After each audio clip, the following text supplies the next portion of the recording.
بسم الله الرحمن الرحيم وبه نستعين. الحمد لله رب العالمين، والصلاة والسلام على أشرف خير خلقه محمد وعلى آله وصحبه أجمعين. رب اشرح لي صدري ويسر لي أمري واحلل عقدة من لساني يفقه قولي. بەڕێزان خۆشەویستان گەنج و لاوەکان،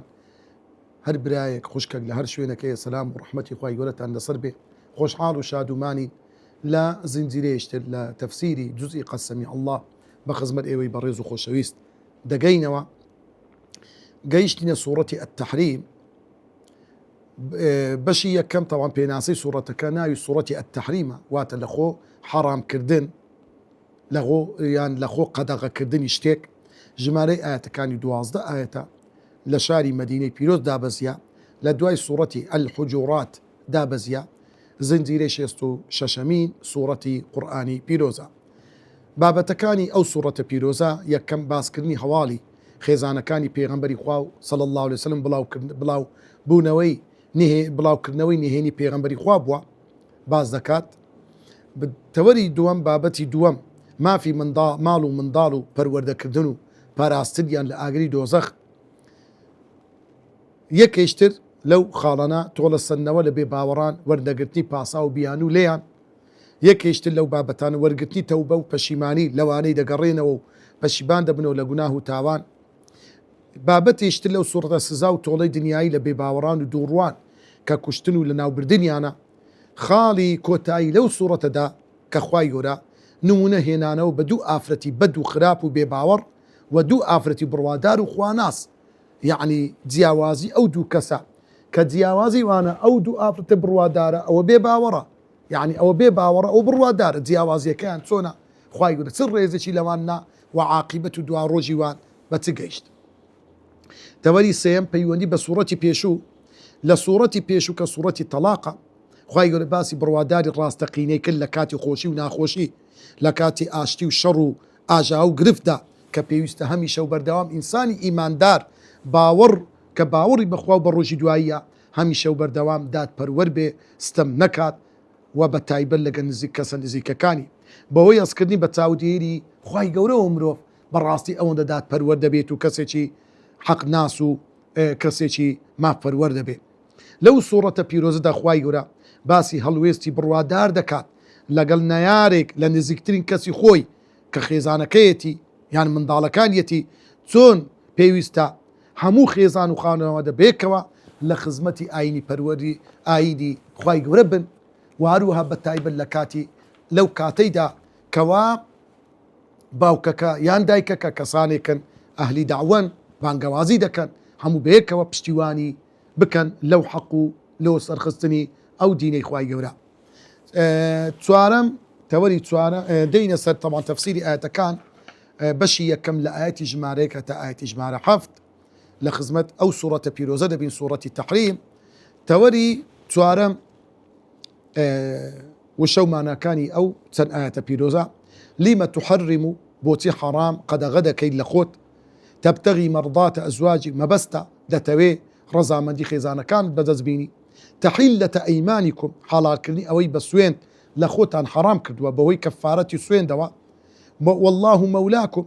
خدای گەورە پشتیوانتانە، ئەسڕ النەبی، قسەیەکی بەنهێنی کرد کە قەدەغەکردنی هەنجوێن بوو، ئەسڕ فەلەما نەبەئەت به، کاتی هەواڵەکەی پێدرا،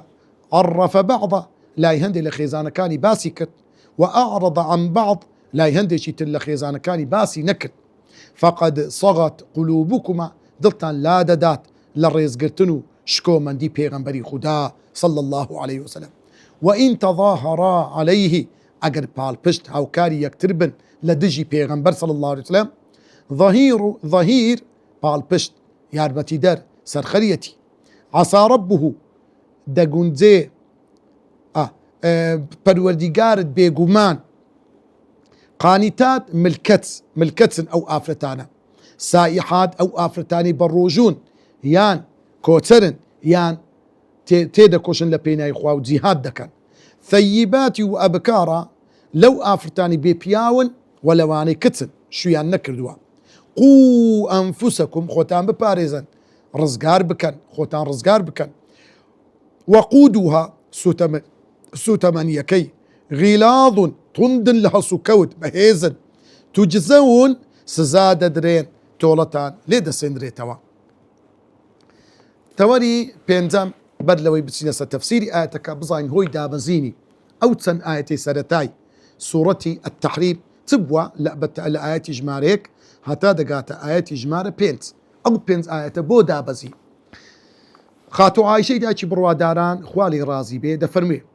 پیغمبری خوا صلی الله عليه وسلم حزي لحلوا وهنجوين بو يعني حزي ليبو اگر او بعدي خوات كات اللي نوجي عصر التواو دبو دت ولاي خيزانه كاني لاي زينبي كتي زحش دمايوا لاي او شربتي هنجويني دخوار دوا بويا منو حفصه بيكاتوني بريار باندا طبعا مش في من ناخوشها يعني پیغمبري خوا لنوجي عصراته طبعا او باب ترون كينوا لسراي زوريني زانيان وايا يعني بياو اقدو سجدي هبو بس شوكان لسري بيويستا لكن خيزانك بمينيتوا اقنا بروش واعتبنيه يعني دطاني بياو مثلا لونه من كابرا سيتار جنيه هل يكلا غرفتي ليه خاني بيكو دجين هميا بلام شوكي دبي تايبد بكبيشك لو جدانا يعني دكري مثلا كابرا سيخاني هي سيجدي هي تاري هي همي بيكو دجين بلام لكاتي نستن هل يكدا غرفي خوي بياو كدبي لسري فرض واجبه سربري هيج يقلو جنانك بشو لويا بيغمبري خواش بروش كاتك لنويج عصر دقراوا لا يددا كن خاتو زينبي كتي زحش لوي شربتي هنجوين يعني حلواي دقوار لقى شربتي هنجوين خاتو عائشة لقى خاتو حفصة بيانا خوش بوا لو يدري هستاي بيكاتي بريارك مندا هر كاتي بيغمبري خواص العصر بيت الله هر يتشكمان اما بي بلين اي بيغمبري خوا بوني مغافير الليدي طبعا مغافير جيايكا جياي داري مازوه دلين شليتي شيريني لي ديت دري لداركا بوني زور ناخوشا بوني ديار لو درمان وشتوا خلق بكاري هنا وقتي لو او يبي خوار با بونكي زور ناخوش قرص بو ناخوش بوا لو اما قلت ما اي بيغمبري خوا ديار مغافير خوار دوا او بونا ناخوش الليدي دائما بيغمبري خوا زوري بي ناخوش بوني دوي بي لو هذا حديثي بيغمبر وارد وا هر كاتي بيغمبري خوا دتو ماري يك كمين شد كدسي بيكر با سيواك بو حزينه دكت خيزانه كاني بوني دوي بيغمبري خوا ناخوش بك قد بيغمبر خوا بوني دوي ناخوش دبوا او وكو سنتك لبو ايبا ايش بيغمبري فرمي نخير نقول من بلكو شربتي هنجوين خواردو توا لا زينبي كتزحش هر جيس كزاني بيغمبر او خيزاناني بيان ناخوشا فرمي داري اشترنات موا لاي خاتو زينب سويندم خوارد كأم قصي لاي كسي تدنكم چه ودري خاتو عائشة بلا ابن عباس طبعا هو امام البخاري ومسلم جراويت يعني ابن عباس فرمي بيغمبري خدا لاي سودي خيزاني شربتي هنجويني خوارته والرواية تشكيها سؤال لاي خاتو عائشة بيود بوني كليديت خاتو عائشة فرمي اي بيغمبري خوار بوني كليدي باشا سؤال حفصة طبعا اتفاق يلا جيك تركيا ايش همان قصيبة بيغمبر ود بيغمبري خوا صلى الله عليه وسلم فرموي من بيموايا بوني او شربتي كلاي سودا خواردو متوا نقبوني او بونا ناخوش ان قدلين فرمي سوين بخوا زاري يشتر ناي خومو بيغمبر صندي خوار زاري يشتر ناي خومو يعني لخوي حرام كر عند سرتاي او سورة بيروزة داب سورة بيروزة دابزي هر وكان دي الروايات تتر كباس جيان نامي بيغمبر يعني كردو دا فرمون بيغمبري خوا هنجويني لخوي حرام كرت قسكي بخاتو عايشوت لقل او يديوست ام هوالا بشار ديرتو كس بينصانت لو بيغمبري خوا فرم اي عائشة لكن كز باس بكا بس ولا بيني منو توبي داري يشتر امن شربتي هنجين ناخو موا لو لبرو خيزانه كي تربي زاني بايا او شتب يعني وكو بريتشيش اوا يقل حكمتي بيغمبر صلى الله عليه وسلم اداره كردني يعني بيني دوجن زور حكمتي دوي لو او عاجز بي تاكي لقر كرديا او زبزاني بيغمبري خوا لخوي حرام كرديا وق ام حوالي شار دوا تاباوتي خاتو عائشه وات امامي ابو بكر خاتو حفصه حدوشيان وات لقد امامي عمر دواتربون زينشيني بيغمبر يعني او حوالا امامي تبراني جرايتو انا زد فرمي بيشوا عمر خيزانه كاني بيغمبري صلى الله عليه وسلم بيمان ينبز لسر او غيره بيداب كان لسري انت او ات بيروزا دابزي بله خواي قول فرموي يا ايها النبي اي بيغمبري خوا صلى الله عليه وسلم لآيتي بيشي يا ايها النبي اذا طلقتم النساء لو آية بيروزة خواي قولة دفرمي أي بيغمبري خوا دو صورة لدويك خواي قولة نيدا وخطاب له بيغمبري صلى الله عليه وسلم لما تحرموا بوش تقل خود حرام دكي ها طبعا بيغمبري خوا صلى الله عليه وسلم يعني لقلوي كبيغمبري خوايا حلال وحرام ما بإذن خوا نابي بكري لويا أقل له بيغمبري خوا روانا بي اشتاق لخوي حرام كبويستي خوي اشتاق لخوي حلال كبويستي خوي أي ايمي بندي خواي قولة أمتي بيغمبر تنخطر مسائل حلال وحرام لويا لما تحرموا بوشتك حرام دكي لخوت ما أحل الله لك كخواي قولة بوختي حلال كرديا لويا قوم كاني بيشي وكو خواي قولة سورة أنعام زور بوردي باسي أو بابتي دكاتر كأوان بكيف خويان ديانقو كاكا أو عشترا دزجي أو سبوا دزجي ميهينايا زور بقيمتا تايبتي دكي لبو بتكان فما كان لله يصل إلى شركائهم وما كان لغير الله فلا يصل إلى الله حند بتكان يلكن قوربو أو تايبت دكنا لو بتكان نابا بدرت أو بشيك له خواي قور أما ديان دكت وأوي خواي قور بدأن كوركاكا خواي قور غفور رحيم قينا حند شي زياد بدين بتكان سبحان الله لويا لما تحرم ما أحل الله لك اشتك كخوابوتي حلال كرديا كهنجينا يان حلوايا يان هرشتيكا حتى عندك روايات دريت زاريك بوا بيغمبري خواه صلى الله عليه وسلم تشتلاي زاريكا أو رواية شيء بقول لأخوتي حرام دكي خواي يقول قليلة بيغمبر دكا صلى الله عليه وسلم أو جيتشيكا لويكوا أو قرآن اللي طرفي خواي يقول تشكا كسي قليلة خويبكا بيقول ما نخير خواي يقول قليلة بيغمبر دكا عتابي لدقري بوشتك دكي ببي أمر فرماني خوا تبتغي مرضات أزواجك أي بيغمبري خوا آية أتوم بستا رزامنديش نكانت بدزبيني نتويش نكان لخود رازي بكي نابيش تشي وابكي يعني إنسان شريعتي إسلام مسري حلال وحرام لبرجوندي ومصلحتي هيت كسك دابي دسكاري بكري كابراق مفتية كابراق قاضية نابي لبخاطري عمرو زيد لبخاطري خزمو كاسكي لبخاطري خيزاني حرامك حلالك حرامك حلالك هو كارثاته أو بابتي عقيدية أو جناح تاوانا تبتغي مرضات أزواجك هذا توجنا كان للرازي بأي بيغمبر إخوان والله غفور رحيم بلام لقروي أتو بندي خواي قوري مروفيش قابيلي هلايا بويا لقر أوي أو هلشت كدوا والله غفور خواي قوري تاوبوش اللي دكا خواي قوري لسدد رجدكا تاوانا رحيم خواي قوري بسوز ومهربانو بزية برامبر بتو خواي قوري ليت خوش دبيتن لو كردوي كرديتن قد فرض الله لكم تحلة أيمانكم قد فرض الله لكم خواي قوري الرقاي داوا سوين دكانتان تحلة أيمانكم واتا أو سوين دي كشتكتان لبي لصرخوتان حرام كردوا تحلة شتك من داناوا بوي أو سندي كخواديتان لخوتان حلال بكن يان تحلة يعني بصندق أنقو قريبستك تان كردوا بصون قريبستك تان كردوا وعدو بلينك تان داوا اشتك انزام ددن او قريبستي هربوا الشين نوا خواي قولة تشتيتي فرض كردوا كتي اوي خواي قولة فرضي كرديا كفارة صندة واتا اي بيغمبري خواي قولة قد فرض الله خواي قولة فرماني كردوا فرض واجبي كرديا لسر هركسيك كسوين دي خوات سوين دكي خوي هربوا الشين توا لسوين دكي خوي بشيمان بيتوا بلان بو مرجي كفارة بدا تحلة أيمانكم بلى قد فرض الله لكم تحلة أيمانكم والله مولاكم خواي قورا مولاو سيدي ايويا والله مولا كلمة مولا واتا سرپرشتكار خواي قوري اي پیغمبري خوا صلى الله عليه وسلم سرپرشتكاري امرو فرمان كاني توا لنا قرب لا الريداب روي ايشو كاركان الريق دخا خواي قور آقداري حالي توا وكو پیغمبرك صلاة والسلام خواي لصر بيه خواي قور هميشه وبردام لقلتا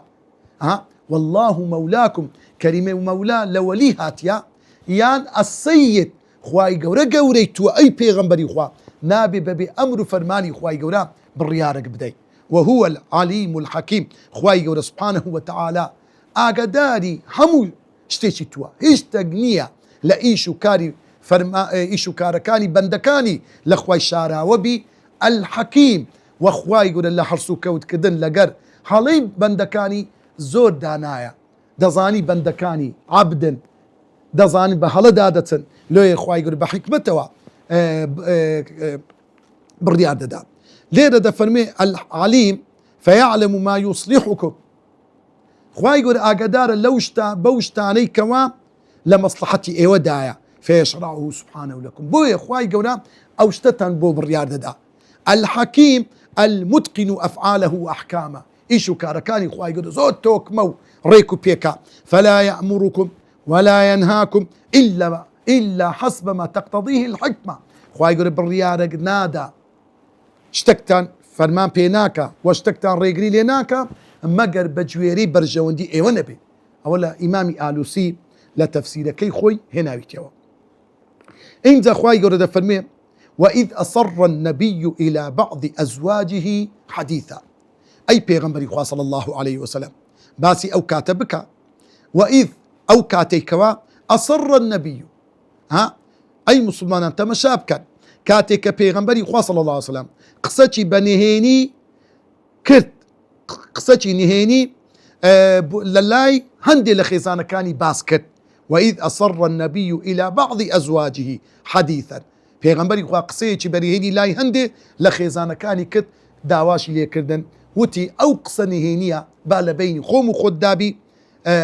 کەس پێی نەزانیتن فلما نبأت به کاتێکەوە پێغەمبەری خوا صلی الله عليه وسلم فلما نبأت به کاتێک کە پێغەمبەری خوا هەواڵی شتە نهێنیەکەی دابە پێدا بەو ئافرەتە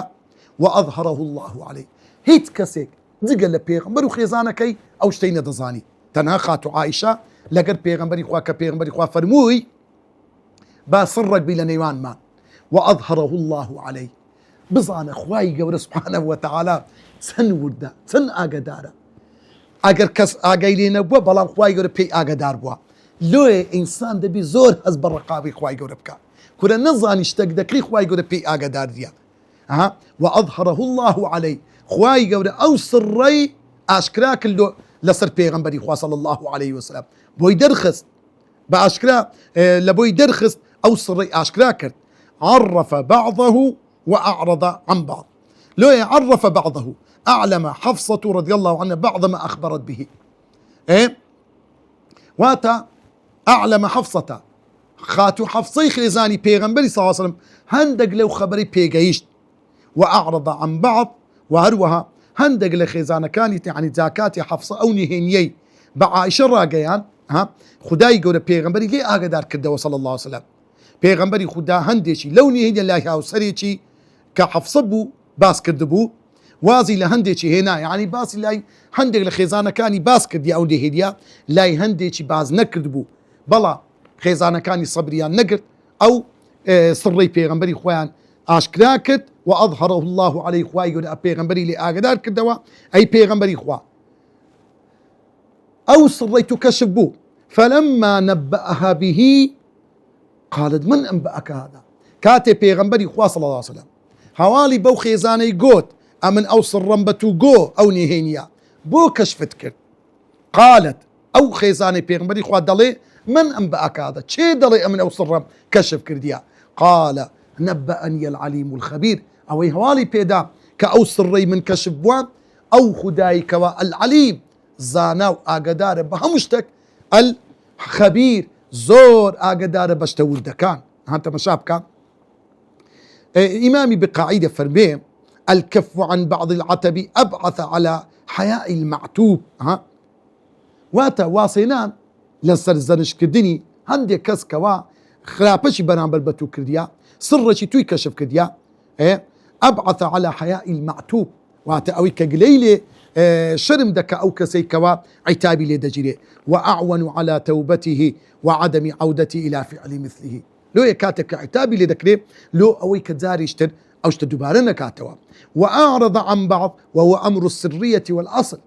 تبو أو اشتيك بيغمبري خاص عاصم لا هندي باز نكر لخيزانا كان نهيني خوارنوي شربتا هنجينا كبو تكرما منه أن تقتصي في العتاب وكن ريزق لويكوا عتاب قليكا تنهى لسر أو كسبي كوا سركي أشكريا كريا وحياء وحسن الأسرة أو الشرم حياي بيغمبري خوابوا وهرسوكوتي جواني بيغمبر ولا جماله من ضالي إمامي حصري بسيطة فرمي ما استقصى كريم قد إنساني بريز زور يعني واناك خلشي زور بس خوي دابشين توا واروكو سفياني ثوري فرمي ما زال التغافل من فعل الكبراء تاو بوشي كردين لا كرداري بياوة قوركانا يعني إنسان قشر محايب بخوبي كاسيتي قوربي لا دوشتي وردنا قري مشكلة بيدا بكا خزانة غلطي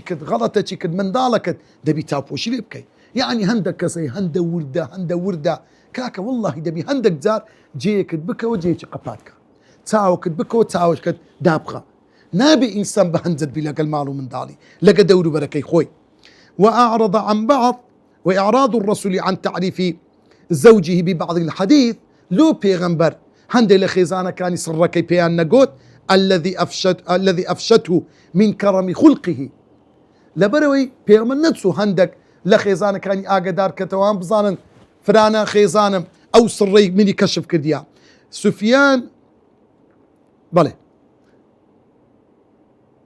دفرمي بو حتى أو خيزاني لبرتساوي خيزانة كاني تر بتساوي سوق سيد نكري وما زاد على المقصود يقلب العتاب من عتاب إلى تقريع زاني وهي كابرة هندق ليدك دبت ماي أو كابرة بس أخوها بالشي توا يعني سبحان الله متزالي توبو بشيمان بدوين يا كابرة دلكاك نمصاني أو هروازي لنايني لو إنسان دبي آقدار وكو ابن عاشور لا تفسير كي خوي ناويتي إن تتوبا إلى الله أجر أودو آفرتا كوا خاتو عائشة وحفصية كاتي كوا صري بيغمبريان كشفكت و بيغمبريان آزاردا بوي كوا وتيان أتو بوني ناخوش اللي زارو دودي إن تتوبا لقر أو جناح تاوانا طبعا آزارداني بيغمبر جناح زور قوريا خواهي قورا كذا فرمي إن الذين يؤذون المؤمنين والمؤمنات بغير ما اكتسبوا فقد احتملوا إثما وبهتانا عظيما حد كسك ببيت هيج عزرك مسلم إيمان داري بياوشنك عزيت بدا بحنشتك براسي قناحتي قوري كأنزام داوا وباري زور قرص دكو تسرشاني خواه بنامم دا أدي أقر أوكس بيغمبري خوابي صلى الله عليه وسلم إن الذين يؤذون رسول الله لهم عذاب أليم أو أنا عزيتي بيغمبري خواه دان عذاب سزايتي زور قرصيان هيا لو يا إخواي قولة دا فرم إن تتوبا يعني أقا توبة بكن يان دلين إن تتوبا إلى الله كاتك أوان توبيان كلو لا إخواي قولة فقد صغت قلوبكما براسي خواي قولة سبحانه وتعالى زاريشتن صغد يعني مالت دلتان ميل دكاتوا لو لاي بيغمبري خوا يعني أويك بيغمبري خوا ليتان عاجز بو دل جرام بو ليتان بيغمبري خوا كسيتي بغزاوي نبوة كاتك بشيمان بونا وتوبتان كد برامبر ببيغمبرو برامبر بخواي قولو داوي اللي خشونتان لخواكت وداوي اللي بردونتان لبيغمبر كت بيغمبري خوا صلى الله عليه وسلم زاريشتن همان خوشويتي بيشترتان بو دقري توا أوانية حتى إلى بينك تنميه ما إنسان بود لصافة هل سكول لقى دور بري خويبك فقد صغت قلوبكما براسي خواي قورا دلي ايوا دجيرتوا بولاي بيغمبري خوا صلى الله عليه وسلم مالد إلى محبتي ما كريه الرسول ومن إفشاء سره لو بهوي أو سري كلا بدل تاخست بله وإن تظاهر فقد صغت قلوبكم أخوي يقول الله كان إيوه ميل دكاتو لولا خوش يستي بيغمبري خوا زاري يشتري بها ما شيوا خوش يستي إيوه بقرته بونا وضلي بيغمبري خوا وضلي إيوه زياتر ميل بكالو لا بيغمبري خوا زاري يشتري علي وانكا وإن تظاهر عليه بلام أجر أو آفرتانا كاتي كويستيان لدجي بيغمبري خوا حرب استنكاري خراب بكن واتا شتيك كان لدجي بيغمبري خوا تظاهرا عليها كلمة تظاهرها مظاهرة معناتها عند درسون بو يعني بنبشتواني كدي دوتسان كسك لدجي كسك وإن تظاهرا عليه أجر أودو آفرتا كاتي كهستان لدجي پێغەمبەری خوا صلی الله علیه وسلم شتێکیان بڕیاردا فإن الله هو مولاه با بزانن خوای گەورە پشتیوان و سەرخەر و سەرپەرشتیکاری پێغەمبەرە صلی الله عليه وسلم. کەلیمەی مەولا وەکو باسمان کرد بە معنای سەرپەرشتیکار بە معنای سەید و گەورە بە معنای ئاگاداریش دێ و جبریل و هەروەها جبریل پشتیوانی پێغەمبەری خوایە صلی الله عليه وسلم. خوای گەورە ڕێگەی پێدەدا پێغەمبەری خوا ئاگادار بکاتەوە هەڵە هەڵەی هەر کەسێک کە بەرامبەر بە پێغەمبەری خراپەیەک ئەنجام بدا. وصالح المؤمنین و کەسە تاکەکان لە ئیمانداران لە پیاوەکان هەندێک دەفەرمون مەبەست پێ ئیمامی عومەر و ئیمامی ئەبوبەکرە کاتێک کە زانیان لێ ئیمامی بەکر زۆر سەرزەنشتی خات و عایشەی کرد و ئیمامی عومەر سەرزەنشتی خات و حەفسەی کرد حتى هەموو جارێ دەیفەرموو ئەی حەفسە نەکەی چاو لە خێزانەکانی تری پێغەمبەر بکەیت واللهی ئەگەر بزانم پێغەمبەری خوا لێت عاجزە ئاوا ملت دەقرچێنەوە. والملائكة بعد ذلك ظهير وفرشتكاني خواي گەورە هەموو پشتیوان و سەرخەر و یارمەتی دەری پێغەمبەری خوان صلى الله عليه وسلم. هەی ئافرەتەکان ئاگادار بن نەکەن ئێوە شتێکی ئاوا بکەن لە دژی پێغەمبەری خوا صلى الله عليه وسلم. پێغەمبەری خوا خوای لەگەڵا عسى ربه ئاگادار بن بزان بە بێگومان پەروەردیگاری خوای گەورە شتێکی زۆر چاک لۆ پێغەمبەری خوا ڕێی پێدەدا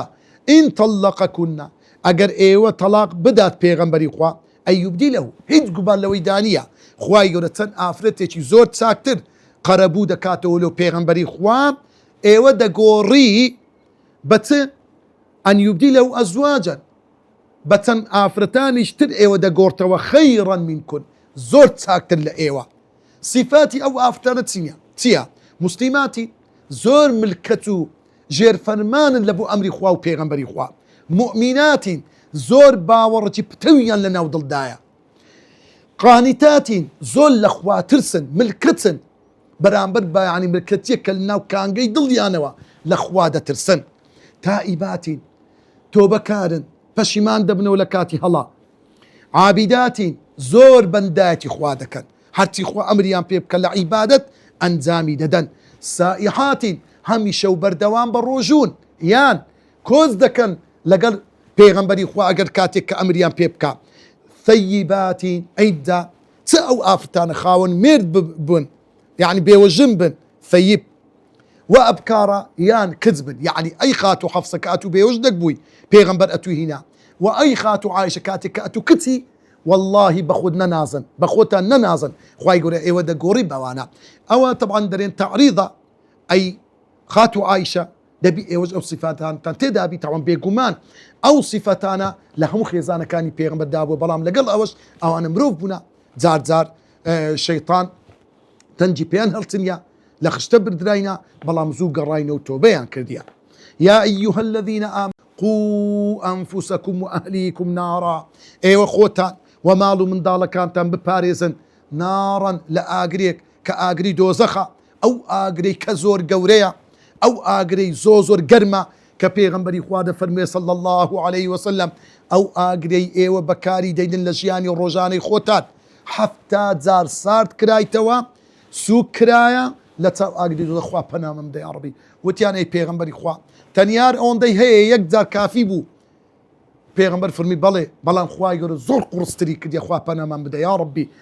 ئەو ئاگرا کەوا وەقودوها الناس والحیجارە سوتەمەنیەکەی مرۆڤە ئەو بەز و غەز و پیستەی مرۆڤ دەبێتەوە جاریشتر ئاگر دەستێت و هەروەها بەردێکی ئەو تۆ کە دەرێن بەردی کبریتە زوو گڕدەگری و بۆنی زۆر ناخۆشە و دووکەڵەکی ڕەشی هەیە ئەو نەوعە بەردە لە ناو ئاگرەکە بەل پیستی ئینسانیش بکەوی یەکە و سەر پێیوە دەنووسێ یا ڕەبی خۆیان پەنامان بدەی بە گەورەی خۆت. يا أيها الذين آمنوا ابن عباس دەفەرموێ ڕزای خوا لە خۆی و لە باوچی ئەی بالئینتیهاء عما نهاكم الله عنه بەوەی خۆتان بپارێزن خۆتان بە دوور بگرن لەوەی خوای گەورە ڕێگری لێکردینە والعمل بطاعته فەرمان بە گوێڕایەلی خوای گەورە بکەن مروهم بالخير فەرمان بکەن بە شتی چاک ونهوهم عن الشر ونهیان لێ بکەن لە شتی خراپ وعلموهم وأدبوهم فێری شتی چاکیان بکەن فێری ئادابیان بکەن. ئەوەش ئیمامی بەغەوی ڕەحمەتی خوای لەسەر بێ هێناویەتیەوە. دەفەرمی وصف الله النار بهذه الأوصاف خوای گەورە بۆیە ئاگری بەو هەموو وەصفە کردووە لیەزجوڕە عیبادە و عەنی التەهاونی بئەمری بۆەوەی بەندەکانی بەدوور بکەون لە هەموو بێئەمری نافەرمانیەکی خوای گەورە. ئەوە شێخی سعدی لە تەفسیرەکەی خۆی هێناویەتیەوە ڕەحمەتی خوای لێ بیتن. ئینجا خوای گەورە دەفەرموێ عەلەیها ئەو ئاگرا چەندین مەلائیکەتون چەندین مەلائیکەتی لەسەرە تەڵەن ژمارەکانی مەلائیکەت گەلک زۆرە لۆیە خوای گەورە دەفەرمێ عەلەیها 19 مەلائیکەت یان 19 صنف چین لە مەلائیکەت یان 19 پۆل کودرەیان فەوجی عەسکەری 19 کۆمەڵ لە مەلائیکەت سەرپەرشتی ئەو دۆزەخەی دەکەن کە گەورەکەیان مالیکە کەوا لە پێغەمبەری خوا لە ئیسرا و میعراج دەفەرمێ لەگە جوبریل چوومە برین لای ئاگری دۆزەخ دەرگاوانەکەم دیت زۆر تووڕە و توم بوو گوتم ئەوە چێ ئەی جوبریل وتی ئەوە دەرگاوانی دۆزەخە ئەی محەممەد واللهی ئەگەر ڕۆژێک پێ بکەنی باە ئەوڕۆ بە دیداری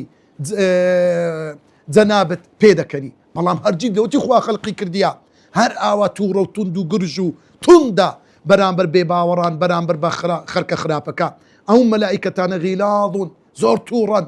زۆر توندن شیدادون زۆر گەورەن لە جسم و لاشە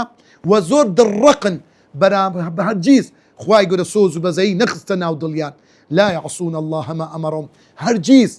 نافەرمانی خوای گەورە ناکەن بێفەرمانی خوای گەورە ناکەن ويفعلون ما يؤمرون ئەوەی فەرمانیان پێکرایە ئەوە جێبەجێ دەکەن کە سزادان و سووتاندن و عەزیەتدانی خەڵکی ناو ئاگری دۆزەخە لۆیە کاتی خەڵکی دۆزەخ پەنا دەبەنە بەر ئەو مەلائیکەتانە و دەڵێن وقالوا يا مالك ليقضي علينا ربك ئەی مالیکی دەرگەوانی دۆزەخ دەداوە لە خوای گەورە بکە با بمان برێنی هیچ کە ئەو سزایان نەخۆین بەسا کۆتایی پێبێ قال إنكم ماكثون مالك وەڵامی ئەوەیە هەتایی دەبی لەو دۆزەخت بێننەوە یا ڕبی خوایە پەنامان بدەیت بمان پارێزی لەو ڕۆژە سەخت و لەو ئاگرا زەحمەتیەی کەوا هەیە خوایە یا ئەیها الذین کەفەڕوا ئەی بێباوەڕان ئەی ئەو کەسانی بێباوەڕن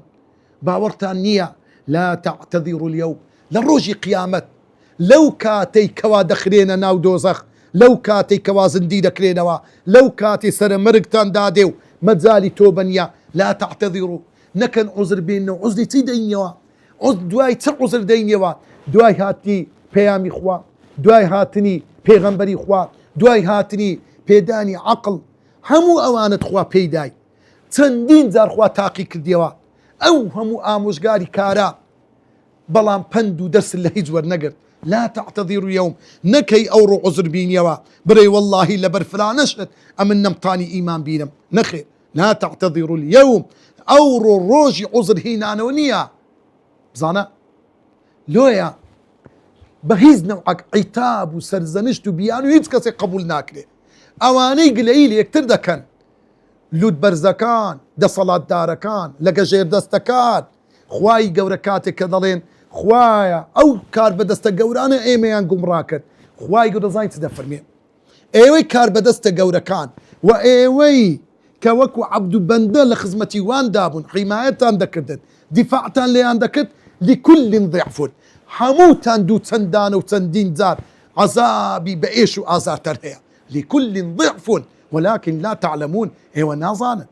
لا تعتذروا اليوم ئەوڕۆ ڕۆژی عوزر و بیان و هینانەوە نییە ڕۆژی پاسا و هینانەوە نییە ودەفەرمێ ولما كان النبي صلى الله عليه وسلم أعظم من أريد بأمر الأمة بالتأدب معه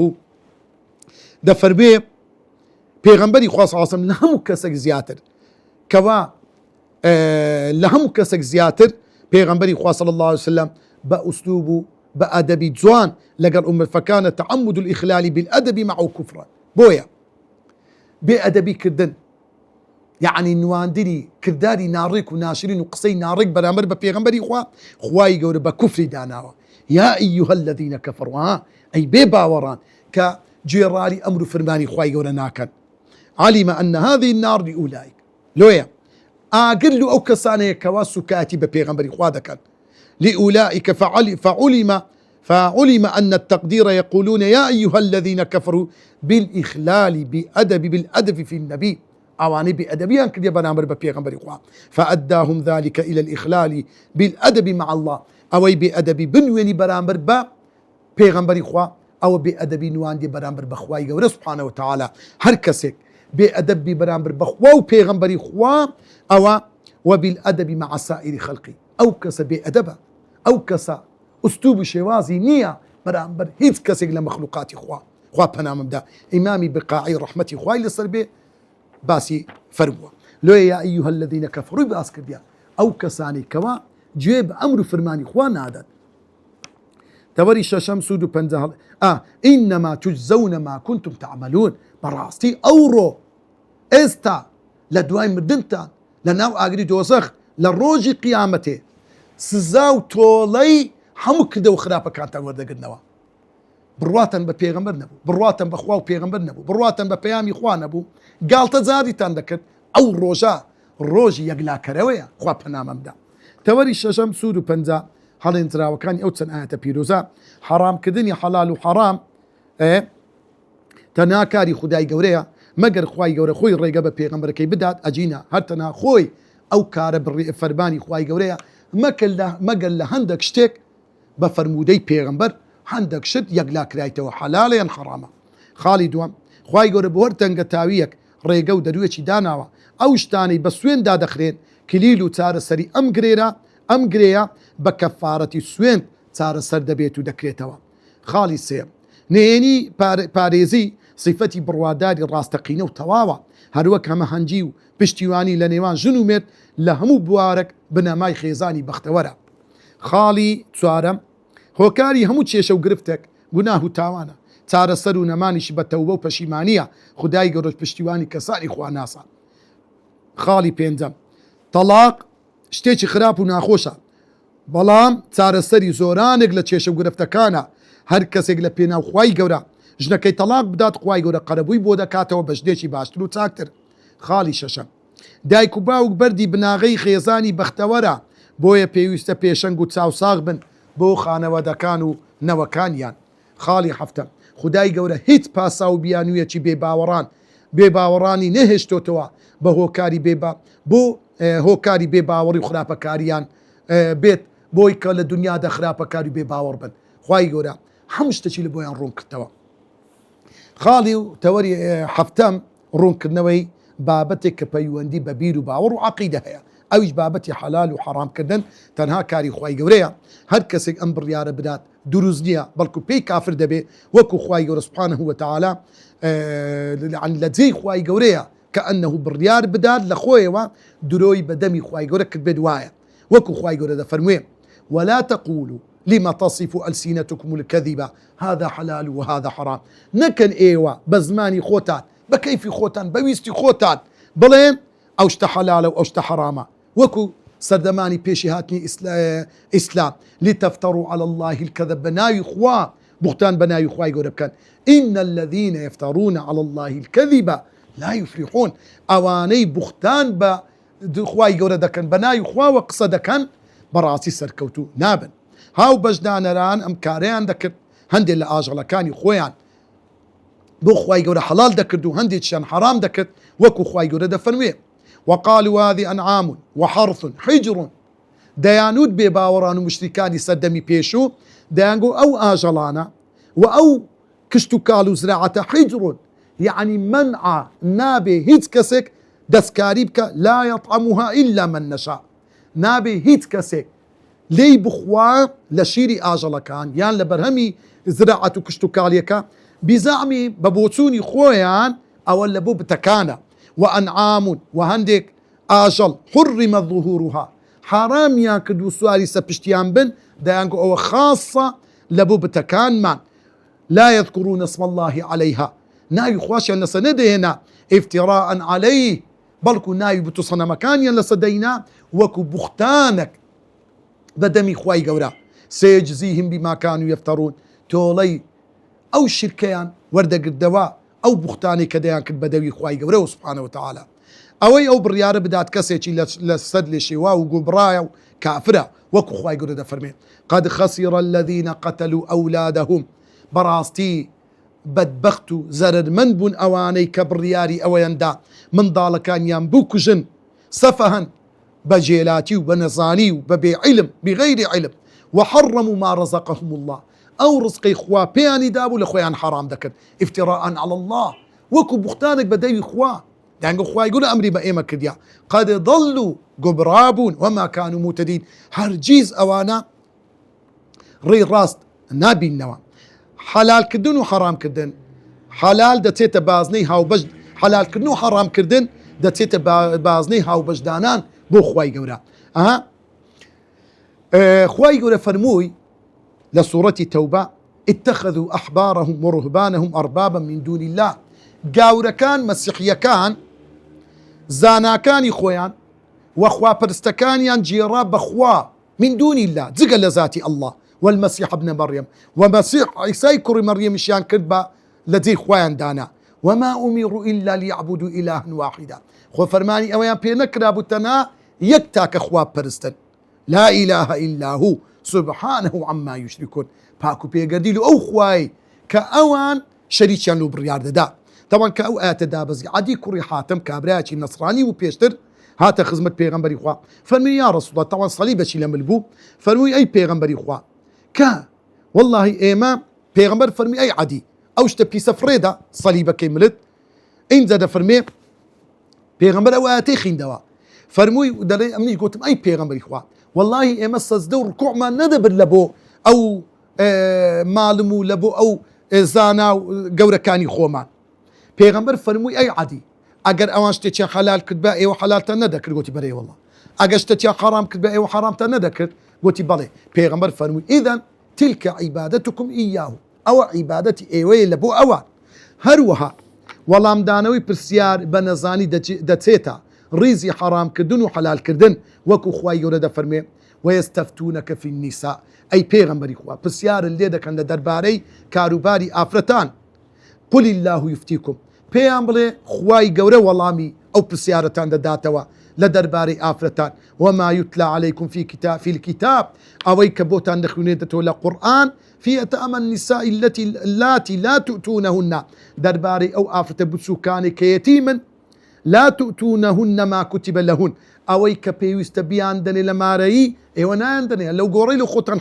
حلالي عندكن وترغبون أن تنكحوهن حزدكن بيان هينن ببي ماري والمستضعفين من الولدان أو من دال بيد صلاتنا دكن بعبد بندي خوتان وأن تقوموا لليتامى بالقسط وأخواي يقول فرمان تام بيدك أو يتيمانا دار برور بن لقريان مالكانيان بباريزن وما تفعل من خير فإن الله كان به عليما يستفتونك أي بيغمبري خوا داوي بسيار لتودكن قل الله يفتيكم في الكلالة بيغمبري خواي قوري والله بسيارة كان داتوا كواتا دبي زور إنسان آقدار بي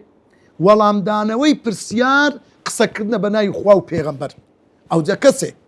خوار بكاتوا ناحقي بلي يعني بختاني بدي خوا وبيغمبر كردوا لويا إمامي ابن القيم كتابة شي بناوي إعلام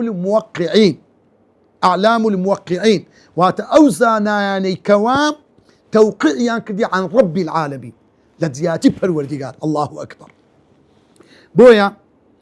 بو زورانك لو بسياراني آراستي بيغمبري خوا دكرا خواي قورا خوي باسي بسيارك والله ما كيدا كالكلا نوشويني قرآن يسألونك عن اليتامى يسألونك عن المحيط يسألونك عن الجبال يسألونك عن الساعة هموي أوانا برسيارك كراو خواي يقول خوشي والله دايتوا بقول والله داوتوا واروا بابا تشتري كفارة السوين طبعا كفارة السوين هركسك سوين دي بخوا أوشتلي خوي حرام كرديا حلال دبي بكفارة كفارة السوين بريتي لوي عبدك آزارك كيستنما أقرنا خواردني سي روج بروجي بي اگر اوشي بينكرا خواردني دكز بدات يان برجي دفقيلو هجار بكات بوي صندكي دطانيتن بالشنيتو قناحي لسر ناميني وصلى الله وسلم على سيدنا محمد وعلى آله وصحبه أجمعين والسلام عليكم ورحمة الله وبركاته.